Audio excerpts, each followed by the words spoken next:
Hey, we're the Diva Docs, and we have Dr. Joy, Dr. Joy, Dr. Uzma, Dr. Uzma, and me, Lisa O'Keefe Smith, and I'm an almost doc, doctoral candidate and future doc, and we have with us, we are honoured today to have the amazing, the infamous Jerry Heller. Jerry, how are you? I'm doing really good, thank you. I feel underqualified to be here with all of you educated ladies.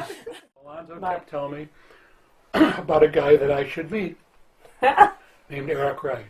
And I said, what's he do? And he said, well, he's a drug dealer, but he has a lot of money. And I said, you know, there you go. It's not what I do, man. I'm not into that kind of thing, RICO statutes, and, I'm just not into that. So, I want to keep it legal. Whatever I do, I keep legal. So he kept bugging me, and finally, after about 3 months, he said to me, listen, this guy Eric Wright offered me $750 to meet you. How can you resist? He says, I need the money. He says, would you agree to meet with me?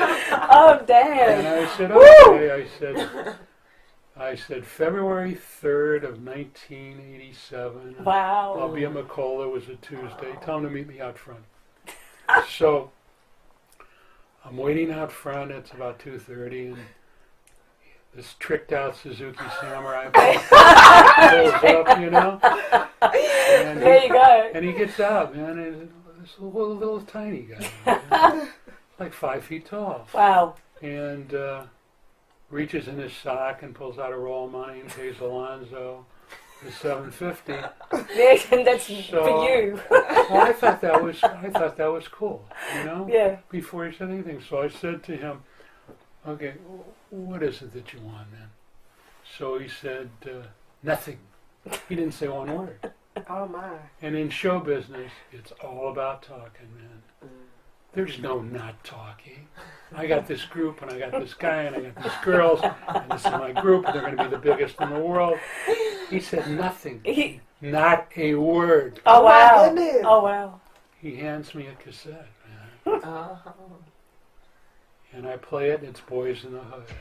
Woke up quick at about noon, just thought that I had to be in Compton. This is a combination. Now remember, I'm 45. Wow. He's 19 or whatever. Uh-huh. So I grew up with the Rolling Stones. Oh, yeah. Right. Oh, yeah. I grew up with Gil Scott-Heron. Uh-huh. I grew up and represented the Panthers. Wow. So wow. I understood the rebellion of the Stones, the anger of the Panthers, the poetry of Gil Scott-Heron. Wow. And I didn't say anything. And I said, what do you call this group? And he said, N.W.A. Wow. And I said, what's that stand for? No whites allowed?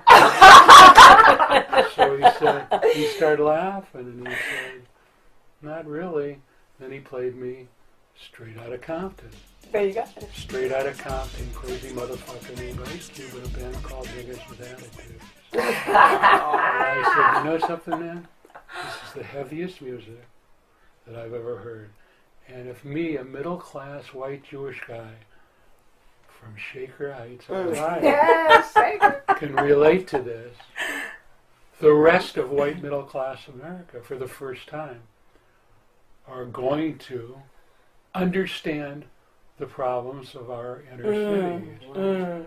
So, my problem, you have different problems in the music business. First of all, the first problem is the music. Yeah. You got to find people with music. Definitely. And then normally, you got to pay to record it.